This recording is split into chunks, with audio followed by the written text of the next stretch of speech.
अस्सलाम वालेकुम dear students, उम्मीद करता हूँ आप खैरियत से होंगे। अच्छा बेटा, चैप्टर नंबर 4 में आपके बहुत सारे इंटरेस्टिंग न्यूमेरिकल्स हैं, बहुत सारी चीज़ें हैं, लेकिन वो सारे सिलेबस से बाहर हैं। सिलेबस में सिर्फ एक टॉपिक है 4.4 पीएच टाइट्रेशन कर्व्स। तो वो आज हम इस लेक्चर में डिस्कस कर लेंगे और होपफुली आपका चैप्टर 4 इसी लेक्चर में ख़त्म हो जाएगा, क्योंकि एक ही टॉपिक है हमारे पास। तो पीएच टाइट्रेशन कर। अब पहले बेटा आप लोगों ने टाइट्रेशन फर्स्ट ईयर में परफॉर्म की हुई है। सर आपको पता ही है ना, हम तो लैब में जाया करते थे शोल मेले के लिए, कि वो एक लेक्चर है उसमें शोल मेला करना है। तो हमने कभी सीरियसली नहीं लिया। तो आप एक दफ़ा रिवाइज़ करवा दें। चलिए मैं एक दफ़ा रिवाइज़ करवा देता हूँ। होता क्या था बेटा टाइट्रेशन में, कि आपके पास इस तरह का एक सेटअप होता था। यहाँ पे मैंने शो किया हुआ है, जस्ट अ सेकंड,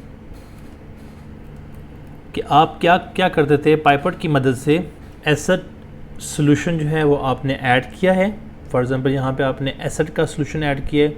एसिड भी ऐड कर सकते हैं, बेस भी ऐड कर सकते हैं। कब क्या करना है वो आगे आपको बताऊँगा। आपने पहले एसिड का सॉल्यूशन ऐड किया बेटा। एसिड का सॉल्यूशन क्योंकि आपने पाइपेट से किया है तो इसकी जो कंसनट्रेशन है वो नाउन है। आपने फिर थोड़ा सा इंडिकेटर ऐड किया। फिर आपने ब्यूरेट में जो है वो आपने बेस ऐड की। अब इसकी मोलैरिटी आपको पता है, इसका वॉल्यूम आपको पता है। इसका वॉल्यूम आप ब्यूरेट से निकाल लेंगे और उसकी मदद से मोलैरिटी निकाल लेंगे। ये बेसिकली टाइट्रेशन है, कि एक नाउन कंसंट्रेशन वाले सॉल्यूशन को आप किसी अननाउन के साथ ट्रीट करवाते हैं ताकि अननाउन की कंसंट्रेशन आपको पता लग जाए। सिंपल सी बात है। फिर बड़ा ड्रॉप बाय ड्रॉप आप इसको जो है ना वो रिलीज़ करते थे, और उसके बाद जो है ना वो आपके पास न्यूट्रलाइजेशन जब होती थी। आजकल ना एक ऐड भी आ रहा है, शायद आपके पास भी आ रहा हो, यहाँ मेरे पास तो आता है। कोई गेम है, उसमें क्या होता है कि जो है ना बंदे फाइट करने के लिए ना जा रहे होते हैं, तो आगे से भी ना उनके अपोजिट जो है ना वो जो फौजी होते हैं वो भी आ रहे होते हैं। फॉर एग्ज़ाम्पल इनकी अगर तादाद 100 है और उनकी तादाद जो है ना वो क्या है बेटा 90 है, तो ये फिर जो है ना उनको मार के 90 के इक्वल करके 10 जो है ना उस पर वो आगे चले जाते हैं। मुझे एग्जैक्टली नाम नहीं पता, आपको पता ही होगा। सो ऐसा समझ लें कि नीचे हमारे पास क्या है, नीचे हमारे पास 10 सिपाही हैं, और ऊपर से जो है ना वो जब 10 सिपाही आएंगे इनके साथ लड़ने के लिए, तो ऑब्वियसली वो एक दूसरे को मार देंगे। लेकिन जैसे ही एक ड्रॉप एक्स्ट्रा आएगा ऊपर से 11वां, तो वो अब यहाँ पे सॉल्यूशन न्यूट्रलाइज, यानी बेस है, एसिड है, ऊपर से बेस आ रही है, एसिड बेस फाइट कर रहे हैं। एक वक्त आया एसिड जो है ना ख़त्म हो गया। अब एक ड्रॉप भी ऐड होगा उसके अंदर, तो सॉल्यूशन क्या हो जाएगा बेसिक। और बेसिक में इंडिकेटर का कलर और होता है, एसिडिक में और होता है, इसलिए कलर चेंज होता है। तो वो सारा फिनोमेना अब आपको समझ आ गया होगा। दूसरी बात बेटा, जो ब्यूरेट में चीज़ होती है ना उसे हम कहते हैं टाइट्रेंट कहते हैं, ठीक है। और जो कोनिकल फ्लास्क में होती है वो आपके पास क्या होते हैं, एनालाइट होते हैं, ठीक है।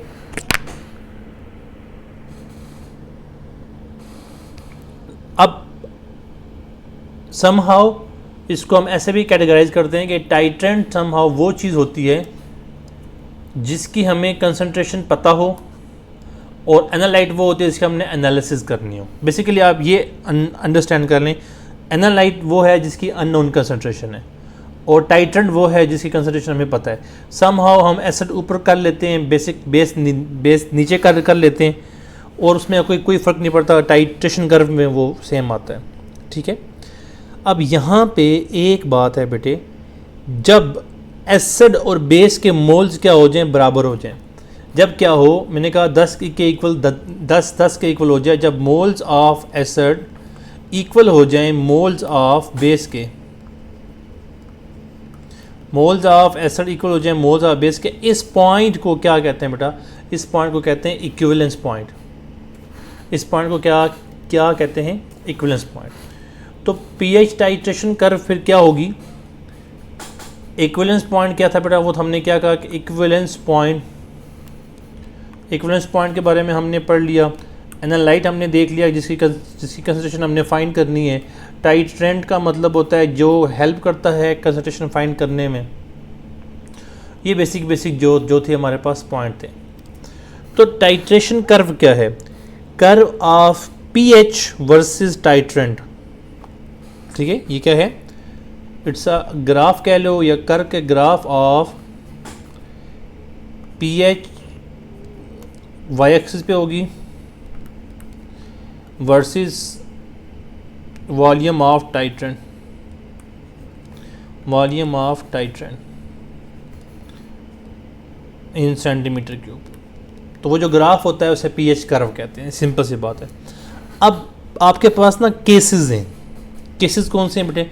पहला केस है कि आपके पास जो सिस्टम है उसमें स्ट्रॉन्ग एसिड और, पहला केस क्या है? उसमें स्ट्रॉन्ग एसिड और स्ट्रॉन्ग बेस का केस है। दूसरा जो केस है बेटा वो क्या है? स्ट्रॉन्ग एसिड और वीक बेस का, स्ट्रॉन्ग एसिड एंड प्लस मैं कर लेता हूँ प्लस वीक बेस का। तीसरा है वीक बेस और स्ट्रॉन्ग एसिड का, sorry weak acid plus strong base का। और चौथा है बेटा हमारे पास weak acid plus weak base का।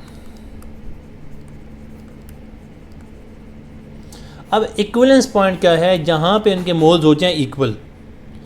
अब जहां पे स्ट्रॉन्ग एसिड स्ट्रॉन्ग बेस के साथ मिलेगा, इनके मोल जब इक्वल होंगे बेटा, तो वो एक ऐसे स्टेज पे आके इक्वल होंगे जहां पे जो पीएच है वो पीएच आती है बेटा 7। पीएच जो है ना इक्वल टू 7 होती है। और इसकी कर्व वो मैं बताता हूँ, उसके उस तरफ मैं आता हूँ। लेकिन अब एसिड क्या है? स्ट्रॉन्ग, बेस क्या है? वीक। तो इसमें जो पीएच होगी बेटा वो क्या होगी? जब मोल्स इक्वल होंगे तो वीक एसिड स्ट्रॉन्ग है, बेस वीक है, तो जो आपके पास कर्व होगी ना उसमें जो एंड पॉइंट होगा, जो इक्विवेलेंस पॉइंट होगा, मैं किसी बात करूँ इक्विवेलेंस पॉइंट की, वो बेटा पीएच लेस देन 7 पे आएगा क्योंकि ऑब्वियसली स्ट्रॉन्ग एसिड है। और लेस देन 7 पे एग्जैक्टली वो आता है ऑलमोस्ट अप्रॉक्सीमेटली 5.5 पे। ठीक है। अब अगर हमारे पास जो है ना वो क्या हो? स्ट्रॉन्ग बेस हो। अगर हमारे में कर्व नीचे ड्रॉ हुई है, मैं वो करके भी ना आपको दिखाता हूँ। अगर हमारे पास क्या हो बेटा? स्ट्रॉन्ग बेस हो और वीक जो है वो क्या हो? एसिड हो। तो पीएच जो है वो बेसिक होगी और स्लाइटली आप कह सकते हैं कि पीएच जो है ना क्या होगी? ग्रेटर देन 7 होगी। और अप्रॉक्सीमेटली आप 9.0 का जो है ना वो एक हिसाब लगा लो कि वहाँ तक जो है ना वो जा सकती है पीएच।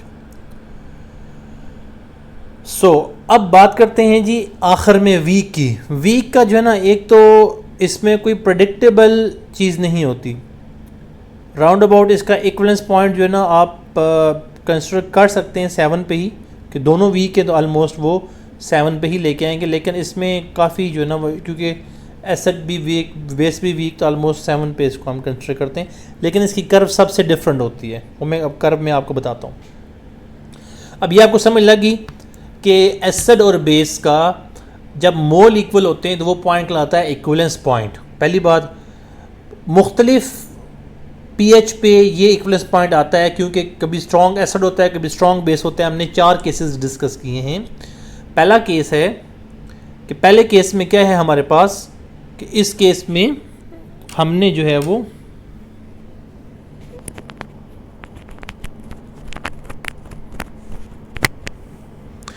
पहले केस में हमने क्या किया है बेटा? पहले केस में हमने स्ट्रॉन्ग एसिड को स्ट्रॉन्ग बेस के साथ ट्रीट किया। दूसरे केस में हमने स्ट्रॉन्ग एसिड को वीक बेस के साथ ट्रीट किया। इसका मतलब स्ट्रेंथ जो है ना इसकी ज़्यादा है।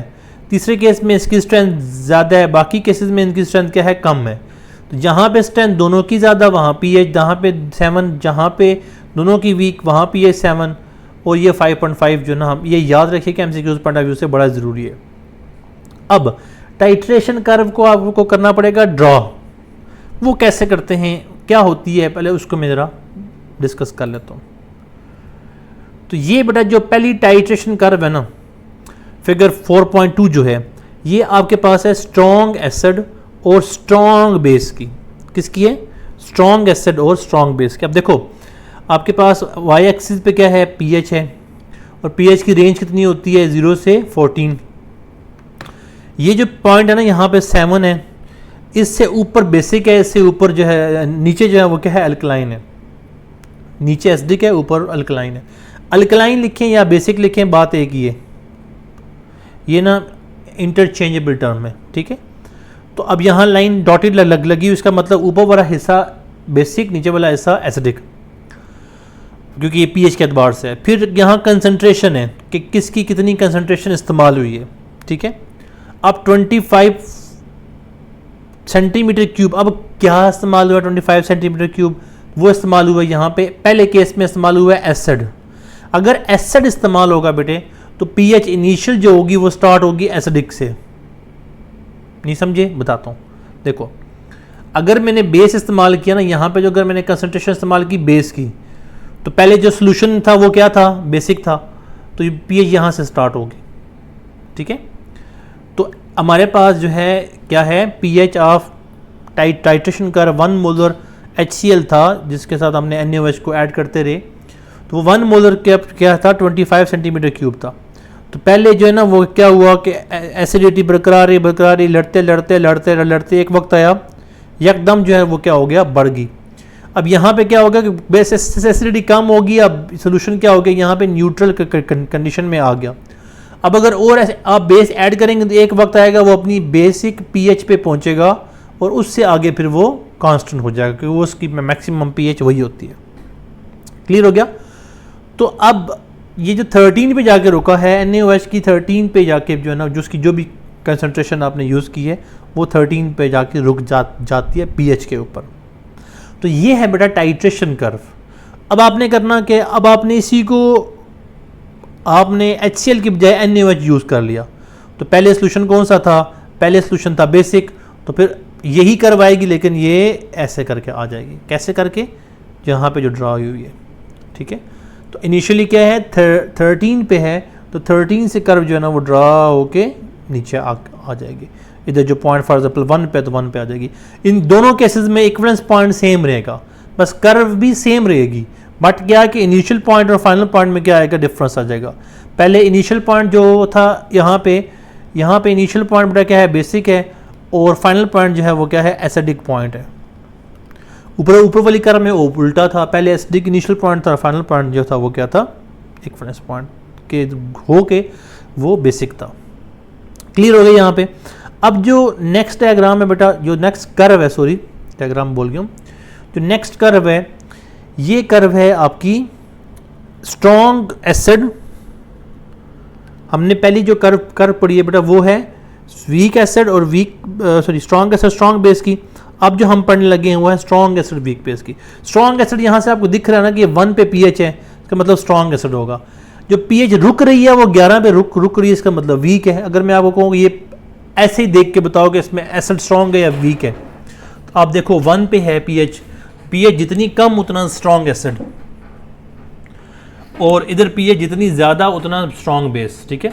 अब यहाँ पे पीएच कहाँ रुकी है बेटा, 11 पे रुकी है, पहले 13 पे थी, वो स्ट्रॉन्ग था, ये वीक है। तो अब इसका क्या होगा कि इसके जब इक्विवेलेंस पॉइंट आएगा, इक्विवेलेंस पॉइंट यहाँ पे एसिडिक कंडीशन में रुक जाएगा। इसका इक्विवेलेंस पॉइंट एसिडिक कंडीशन में होगा, फिर बाद में अगर आप बोथ बेस ऐड करें तो वो बेसिक सोल्यूशन जाएगा, इसकी इक्विवेलेंस जल्दी हो जाती है, ठीक है। उसकी तरफ टिल्ट करता है ना जिसकी कंसंट्रेशन ज़्यादा हो, ठीक हो गया। अब यही कर्व अगर आप अपोजिट ड्रा करना चाहें तो ये अपोजिट ड्रा हो सकती है, यहाँ से आपकी कर्व आएगी और ऐसे कर के इधर गुजर जाएगी, ठीक है। सो आपकी बुक में ये ड्रा नहीं हुई, इसलिए मैंने आपको ना बता दिया कि इस तरह ये ड्रा हो सकती है। अच्छा बेटा, नेक्स्ट जो आपके पास कर्व है वो है, इस केस में आपके पास जो बेस है वो क्या है, स्ट्रॉन्ग है, एसिड जो है वो क्या है, वीक है। अब बेस तक 13 पे पीएच है बेस की, और ये जो है भाई साहब 3 पे हैं, पहले 1 पे था, अब 3 पे है, रिलेटिवली जो है वो क्या है, वीक है। तो अब जो इक्विवेलेंस पॉइंट होगा वो स्ट्रॉन्ग की तरफ जाता है, तो यहाँ पे क्या होगा, ये बेस की तरफ चला जाएगा इक्विवेलेंस पॉइंट, ठीक हो गया। तो अब जो आपके पास इक्विवेलेंस पॉइंट आ रहा है वो कहाँ पे आ रहा है बेटे, वो आ रहा है ऑलमोस्ट 9 पे आ रहा है, ठीक है। मैंने बताया था ना 9 पे आपको याद करना है कि ये 9 पे ऑलमोस्ट आता होता है, और 5.5 का बी मैंने बताया था कि वो 5.5 पे भी आप इसको याद रख सकते हैं। अच्छा, आखिर में बेटा हमारे पास जो है वो क्या है, अब ये कौन सा केस है, इस केस में हमारे पास वीक एसिड है और स्ट्रॉन्ग बेस है, ठीक है। आखिर में हमारे पास आता है weak acid and weak base. Weak acid, अब यहाँ पे जो इक्विवेलेंस पॉइंट है ना वो उन सब से डिफरेंट है, क्योंकि उन सब में क्या था बेटा, ये एक पॉइंट आया था जो ये बिल्कुल हुआ सीधा और फिर ऐसे हुआ टर्न।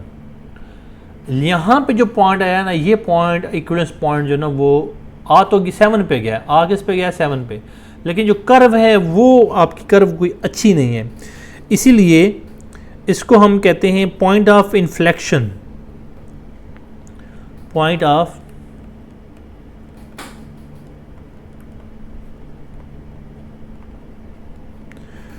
इन्फ्लेक्शन कहते हैं, ठीक है, क्योंकि वर्टिकल रीजन में नहीं होती इसलिए इसको हम इन्फ्लेक्शन वाला पॉइंट जो है ना वो कंसिडर कर रहे होते हैं।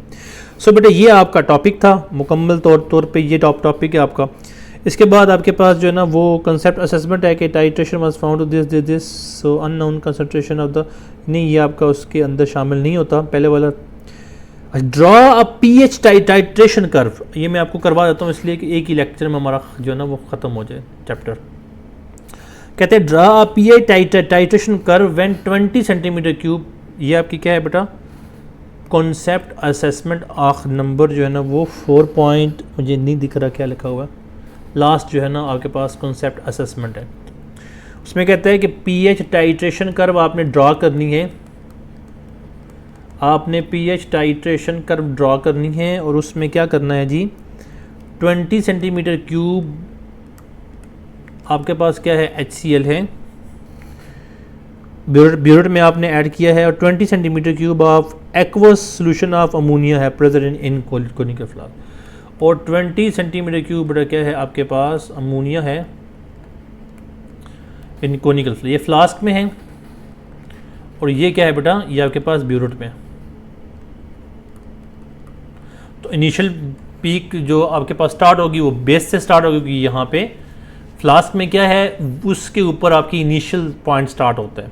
तो आप इसके लिए जो कर्व ड्रा करेंगे वो बेसिक कर्व होगी, मतलब बेसिक से स्टार्ट होगी और एसडी की तरफ जाएगी। और ये कौन सा बेस है बेटा, ये है वीक बेस, और ये कौन सा है, स्ट्रॉन्ग एसिड। तो अब हम देख लेते हैं कौन सी कर्व वीक और स्ट्रॉन्ग के कंबाइन में आती है। तो ये वाली जो कर्व है बेटा, ये वाली जो कर्व आती है, इस कर्व का अपोजिट वाला हिस्सा जो मैंने यहाँ पे ड्रॉ किया हुआ है, यहाँ से आप शुरू करेंगे और यहाँ पे आप आएंगे, इस कर्व को जो है ना वो आप कहते हैं कि ये जो है वो क्या है, स्ट्रॉन्ग एसिड, ये क्या है, स्ट्रॉन्ग एसिड और वीक बेस की है, ठीक है। ये जो मैंने रेड वाली ड्रॉ की हुई है इस तरह की एक कर्व ड्रॉ हो जाएगी, बस सिंपल सी बात है, कोई इसमें लंबी चौड़ी डिटेल नहीं है। अच्छा जी, इसके अलावा एक्सरसाइज के अंदर एग्जैक्टली सेम आपके पास सेम क्वेश्चन दिया हुआ है शॉर्ट क्वेश्चन में कि 20 centimetre cube of 0.2 milli mole of NH3 was titrated against this. So आपने ये करना है, टाइट्रेटेड अगेंस्ट, और आगे मुझे कुछ दिख भी नहीं रहा लिखा क्या हुआ है क्योंकि ये पेज ब्लर है। सो इसका भी ऑलमोस्ट वैसे ही ड्रा होगा जैसे हमने यहाँ पे ही किया है। एंड पॉइंट आपको याद रखने, एंड पॉइंट या इक्विवेलेंस पॉइंट आप कह लें, आपको याद रखने जो इनिशियली मैंने बता दिए ना ये वाले पॉइंट्स, ये पॉइंट्स आपको याद होने चाहिए कि किसकी पीएच कहाँ पे है, ये बहुत ही ज़रूरी है। ये पॉइंट्स अगर होंगे आपके पास पर आप ड्रा करने में तो कोई टेंशन नहीं है, आप इजीली इंशाल्लाह ड्रा कर लेंगे।